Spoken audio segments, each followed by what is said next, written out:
नमस्कार दर्शकों, पंडित ज्योतिष चैनल में आप सभी का हार्दिक स्वागत है। देखिए, आने वाले 12 अगस्त 2026 को अमावस्या तो है ही, यह ना श्रावण मास की अमावस्या है। भले ही दक्षिण भारत में श्रावण मास नहीं शुरू हुआ है, लेकिन कई ऐसी तिथियां हैं, कई ऐसे पर्व हैं जो उत्तर भारत में महीना अलग दिखाता है, दक्षिण भारत में महीना अलग दिखाता है, लेकिन सभी का पुण्य प्रभाव एक जैसा ही होता है उसी समय को। ठीक है, तो अभी जो इस वीडियो में मैं आपको बताऊंगा, यह पूरे भारतवर्ष के लिए है। जो भी पुण्य प्रभाव है पूरे भारतवर्ष में लागू होगा। ठीक, तो 12 अगस्त को व्यतिपात योग भी है, साथ में अमावस्या भी है। अब पूरी जानकारी इस वीडियो में अच्छे से आप लोग सुन लेना और ठीक से लाभ लेना। 12 अगस्त को अमावस्या शुरू होगी रात्रि के 1:52 से, और ये खत्म होगी रात्रि के ही 11:06 पर। शास्त्रों में वर्णन आता है कि चित्रे रांज हनि स्वविभाग तयो पुण्य शुक्लवः कर्म चेष्टायाम कृष्ण सत्नाय शर्वरी। इसका अर्थ है कि मनुष्यों के एक मास में पितरों का एक दिन रात होता है।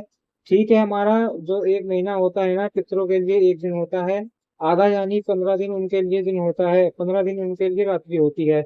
शुक्ल पक्ष उनके कामकाज करने के लिए होता है, यानी उनका दिन होता है, और कृष्ण पक्ष यानी उनके विश्राम करने का समय होता है। ठीक है, इतना आप लोग समझ गए। 12 पुराण में क्या वर्णन आता है कि अमावस्या दिन तो अस्तु पश्चिम सुशाति बोधक। इसका अर्थ ये संवाद होता है कि ब्रह्मा जी ने ये जो अमावस्या है ना, ये तिथि पितरों को अर्पित की है। ठीक है, ब्रह्मा जी कहते हैं कि मैं ये तिथि पितरों को अर्पित करता हूँ। इस तिथि के दिन जिन मनुष्यों द्वारा कुछ संयुक्त तिल और जल से तर्पण किया जाएगा, इससे पितरगण परम तृप्त होंगे। ऐसा ब्रह्मा जी ने पितरों को वरदान दिया। ठीक है, हुआ क्या था कि देवताओं के भाग और पितरों के भाग ना दैत्य लोग लेकर भाग जाते थे। तो देवता और पितृगण आदि सभी लोग ब्रह्मा जी के पास गए कि हे पितामह, आप ही हमारे माई बाप है, अब आप ही इसका कुछ निराकरण कीजिए। तो ब्रह्मा जी ने वरदान दिया था पितरों को कि तुम्हारे लिए अमावस्या की तिथि हम निहित करते हैं, और कोई भी आपको जल आदि देता है उसके अंदर कुछ और काला तिल डालता है, तो वह आपका भाग कोई नहीं ले जाता है, वह पितरों को ही मिलेगा, और उसी से पितृगण परम पितृ माने जाएंगे। और हे पितृगण, जो ऐसा करता है इसको आप लोग तुरंत आशीर्वाद प्रदान करें, ऐसा ही ब्रह्मा जी ने कहा। इसलिए अमावस्या के दिन में पितरों के निमित्त दान पुण्य करना चाहिए। उनको तृप्त करने के लिए तर्पण आदि का विधान बताया गया है। अब देखिए, सावन का महीना चल रहा है, भले ही दक्षिण भारत में नहीं चल रहा, उत्तर भारत में चल रहा है, लेकिन मैंने आपको पहले ही बताया कि पुण्य आपको पूरे भारत वर्ष में लगेगा। ठीक है, तो नारद पुराण में वर्णन आता है कि शुचो नवसी भाद्रे च मासे पूर्णति के द्विज पितृ श्राद्धम दान होमो सुरार चंतन तमुते। इसका अर्थ है कि आषाढ़ी श्रावणी और भाद्रपदी अमावस्या पर यह श्रावणी अमावस्या है। ठीक है, अगली वाली भाद्रपदी अमावस्या होगी, तो इस अमावस्या पर पितृ श्राद्ध करने से, दान करने से, होम करने से, होम यानी हवन समझते हैं ना, दान आदि करने से, होम करने से, देवार्चन करने से यानी पूजा पाठ करने से, है ना, भगवान का अभिषेक करने से इसका आनंद फल होता है। जी हाँ, ये नारद पुराण में वर्णन आता है। नारद पुराण की आपको बात बता रहा हूँ। तो इस दिन आप क्या करना, यत्न पूर्वक ना पितरों के निमित्त दान पुण्य करना, होम कर लेना, हवन कर लेना, छोटा सा हवन जरूर करना चाहिए अमावस्या के दिन, क्योंकि ना इससे क्या होता है, हम जहाँ पर रहते हैं स्थान देवता तृप्त होते हैं, जिस नगर शहर में रहते हैं वहाँ के ग्राम देवता तृप्त होते हैं। ठीक है, सबके अपने अपने अधिष्ठाता देवता होते हैं। अमावस्या के दिन आप उन सभी को तृप्त कर सकते हैं केवल एक हवन के माध्यम से। अमावस्या के ना हवन एक अलग प्रकार का होता है, आप लोग सर्च कर लेना यूट्यूब पर कि अमावस्या हवन बाय पंडित ज्योतिष 23, तो आपको मिल जाएगा। 10 से 15 मिनट लगेगा, पहले ही आप लोग उसको देखकर तैयार कर लेना, और अमावस्या के दिन आप लोग उसी प्रकार से हवन कर लेना। ठीक है, उसका डिस्क्रिप्शन में मैं लिंक भी दे दूंगा। तो इसका क्या है, अनंत फल होता है। अनंत फल यानी ऐसा पुण्य आपको मिलता है जिसकी कोई परिसीमा नहीं होती। अब देखिए, मैं आपको ना एक और चीज बता देता हूँ कि आपको तर्पण कब करना है, हवन कब करना है। ठीक है, पितरों के निमित्त दान पुण्य कब करना है, इसके लिए 11 तारीख से ही व्यतिपात योग लग रहा है, और 12 तारीख के दोपहर 3:30 तक व्यतिपात योग है। ठीक है, तो आपको ना 12 तारीख यानी अमावस्या के दिन भी व्यतिपात योग मिल रहा है, और यह बड़ा ही अनोखा संयोग है, दुर्लभ संयोग है। देखिए, शास्त्रों में आता है ना कि अमावस्या शस्त्र व्यतिपातेन तत्सम तस्मात् तत्र कृतम दान अनंतकम परिकीर्तितम, यानी व्यतिपात योग 1000 अमावस्या का पुण्य अपने आप में तुझे रखता है। यह अमावस्या तो है ही, इसके साथ में 1000 अमावस्या का भी संयोग आपका बन जाएगा। एक दिन आप यह दान पुण्य करते हैं तो मान लीजिए महाराज आपके 1000 अमावस्या का दान पुण्य कर लिया, इसके अंदर एक दिन भगवान के नाम का जप करते हैं, 2000 अमावस्याओं पर बैठकर आपने जब तक कर लिया, यह ऐसा संयोग बन रहा है कि मैं आपको बता दूं 12 अगस्त को 1:52 से सुबह सुबह यानी रात्रि को ही ये अमावस्या शुरू होगी और रात्रि के ही 11:06 पर खत्म हो जाएगी। और व्यतिपात योग ना 11 तारीख से ही शाम को चालू हो जाएगा और 12 तारीख की दोपहर के 3:30 बजे तक यह योग रहेगा। अब सुनिए, व्यतिपात योग को ना आप लोग जानते ही होंगे, फिर से मैं आपको बताता हूँ। व्यतिपात योग को 4 भागों में बांटा जाता है। शास्त्रों ने इसको 60 नाड़ी का 60 घटी में बांट दिया है। 60 नाड़ी 60 घटी, ठीक है। पहला उत्पत्ति काल, इसमें आप कोई भी सत्कर्म करेंगे ना, यानी जब शुरू होता है व्यतिपात योग, कोई भी सत्कर्म करेंगे तो 1 लाख गुना होता है। दूसरा होता है भ्रमण काल, जो 21 नाड़ी का होता है। इसके अंदर कोई भी शुभ कार्य करते हैं, जब तब दान पुण्य पितरों का तर्पण आदि, तो इसके अंदर आपका 1 करोड़ पुण्य होता है, ठीक है। पतन काल यानी बीच में थोड़ा आगे और प्रतिपात योग बढ़ जाता है, 10 नाड़ी का होता है। इसके अंदर आप कुछ भी सत्कर्म करेंगे, दान पुण्य आदि, तो इसका हो लाखों 10 करोड़ गुना होता है। और पतित काल यानी आखिरी जब खत्म होते होते इसका पुण्य काल अक्षय हो जाता है, ठीक है ना, 7 घड़ी का। व्यतिपात योग ना ऐसे बड़ा ही अशुभ योग माना जाता है। व्यतिपात योग जैसे कि हम लोग भद्रा को अशुभ मानते हैं ना, तो उसके भी ज्यादा अशुभ व्यतिपात योग होता है। लेकिन यह दान पुण्य, पितरों के लिए श्राद्ध तर्पण और तपस्या, भगवान के नाम के जप पूजा पाठ के लिए सबसे अधिक फलदायी माना जाता है, ठीक है। तो मैं आपको समय बता देता हूँ। ये व्यतिपात योग शुरू हो गया 11 तारीख को रात्रि के 6:51, शाम को 6:51 से। और यह जो पहला जो प्रारंभ काल है ये खत्म होगा 12 अगस्त को सुबह सुबह 2:23, मतलब 12 अगस्त की रात को 2:23 पर, ठीक है। और हमारी अमावस्या कब शुरू हो रही है? अमावस्या आपकी 12 तारीख को ही शुरू हो रही है, 252 से ही, ठीक है। तो आपको 12 तारीख की रात्रि से ही पूरा पूरा ये व्यतिपात योग मिल गया अमावस्या के साथ। 1 बाय 1 गेट 1 फ्री योग हो गया, समझ गए आप लोग। इसके अंदर आप जो भी सत्कर्म करेंगे, आप देखिए इस समय जो आप लोग भले ही सोते रहिएगा, 1 लाख गुना यहाँ पर पुण्य फल है। और ना यहाँ पर दूसरा काल शुरू हो जाएगा जिसको ब्रह्मण काल कहते हैं। 21 नाड़ी का यह होता है। यह शुरू होगा रात्रि के 2:23 से और यह समाप्त होगा सुबह सुबह 9:36 पर।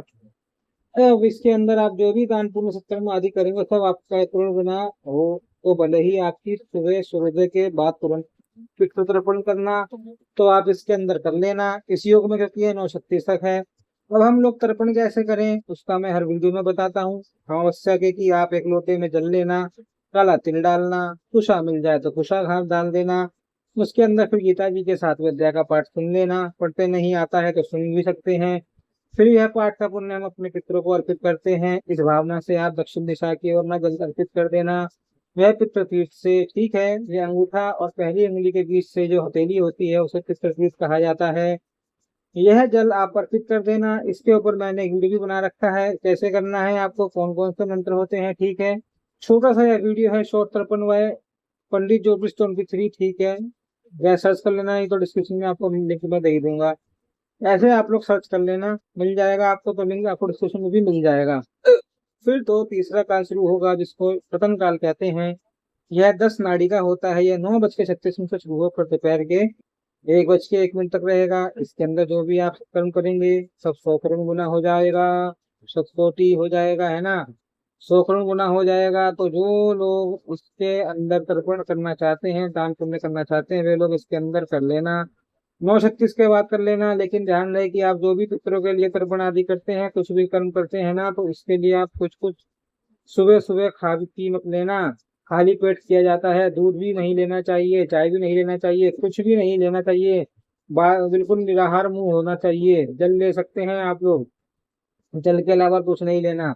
बाकी आप लोग तर्पण कर लेना। इसके अंदर भी यदि आपको उचित लगे तो, नहीं तो पहले ही कर लेना, ठीक है। अब देखिए चौथा काल है पतित काल, जो बड़ा ही मुख्य काल है। ये 12 तारीख को 1:01 से शुरू होगा और 3:36 तक रहेगा। तो ये 1:01 से दोपहर से लेकर दोपहर के 3:36 तक जो भी आप सत्कर्म करेंगे, जो भी आप पाप करेंगे, जो भी आप पुण्य करेंगे, सब आपको अक्षय होने वाला है। देखिए पहले जो 3 काल है ना, उसके अंदर जो इतने गुना है, इतने गुना है, इतने गुना है, उनकी क्या है, संख्या है, उनका मापदंड है।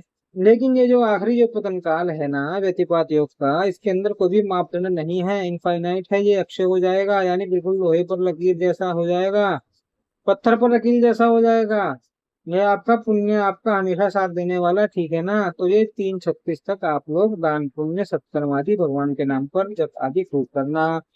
ठीक है। अब शास्त्र भी बता रहे हैं कि यदि पाते तो यदतम जपतम हुतम अनंतकम सूर्य परमण यदतम ततो कोटि गुणम भवेत। व्यतिपात योग के समय जो कुछ भी दान दिया जाता है, जो कुछ भी जप तप किया जाता है, हवन किया जाता है, इसका फल अनंत हो जाता है। सूर्य ग्रहण के समय दिए गए दान से करोड़ गुना अधिक फल ये व्यतिपात योग में मिल जाता है हमको, ठीक है ना। तो इसका खूब लाभ आप लोग लाभ लेना। बाकी आप लोग सावधानी यह रखना कि अमावस्या नरो अस्तु परम उपभुज्यते तस्य मासकृतं पुण्यम अन्नदातु प्रजायते। जो व्यक्ति अमावस्या को दूसरे का अन्न खाता है, उसका महीने भर का पुण्य उस अन्न के स्वामी यानी अन्न के दाता को मिल जाता है, ठीक है ना। तो इस दिन वैसे भी व्यतिपात योग है, अमावस्या एक महीने का पुण्य नहीं, आपका कई वर्षों का पुण्य चला जाएगा, बैटरी जीरो हो जाएगी, टन बिल्कुल नल बॉय वर्ड हो जाएगा। उस दिन आप लोग अन्न खाने से दूसरे का बचना। पूरा दिन योग है तो सावधान रहे, सुरक्षित रहें। और विष्णु पुराण के अनुसार इस दिन फूल पत्ते भी भूलकर भी नहीं तोड़ने चाहिए। ऐसे क्या होता है, ब्रह्मत्या का पाप लगता है। तो बस इतना ही था। आप लोग अच्छे से स्थिति का लाभ लेना। और जाते जाते एक बात और बता दूं कि इसी दिन रात्रि को 9 बजे से लेकर रात के 1 बज के 1 मिनट तक सूर्य ग्रहण है, जिसका सूतक काल 12 घंटे पहले लगता है। पृथ्वी के कई हिस्सों में तो यह दिखेगा, पर 90 डिग्री का जो सूर्य से और चंद्रमा से और धरती से जो एंगल बनना चाहिए, इसमें 10 डिग्री का अंतर आ रहा है। तो कई कई जगह पे तो पूर्ण सूर्य ग्रह है, पर ये भारत में ना को दिखाई देगा, ना भारत में इसका सूतक काल है। पर फिर भी पूरी पृथ्वी पर इसका प्रभाव है। तो ग्रहण की कोई भी तिथि हो, चाहे वो आंशिक ग्रहण हो, चाहे पूर्ण ग्रहण हो, तो आपको अपनी साधना जप तप यज्ञ जरूर करना चाहिए। तो ये आपका व्यतिपात योग से ही इसका सूतक काल शुरू हो जाएगा। अगर ये 9 बजे रात के ग्रहण है तो आप मान के चलिए सूतक काल 9 बजे शुरू होगा, जो कि मान्य नहीं है भारत में। तो मैं आपको अपनी साधना और पूजा पाठ के लिए बता रहा हूँ कि पूरी धरती पर जो योग है ये कहीं पे घटित हो रहा है और कहीं पे नहीं हो रहा है। तो पूजा पाठ और अपनी जो गुप्त साधनाएं हैं उसके लिए ये सर्वश्रेष्ठ मौका होता है। सूतक काल मान्य नहीं है और सूतक काल के नियम भी मान्य नहीं है, पर तंत्र साधना मंत्र साधना और गुप्त साधनाओं के लिए ये अवश्य ही मान्य रहेगा। पूरा पूरा ग्रहण का आपको लाभ मिलेगा। तो सुबह के 9 बजे से रात के 1 बज के 1 मिनट तक सूर्य ग्रहण और इसके सूतक काल का आप लोग लाभ उठाइएगा। इस वीडियो में इतना ही। मिलते हैं अगले वीडियो में, जब तक के लिए ओम नमो नारायणाय ओम नमो भगवते वासुदेवाय।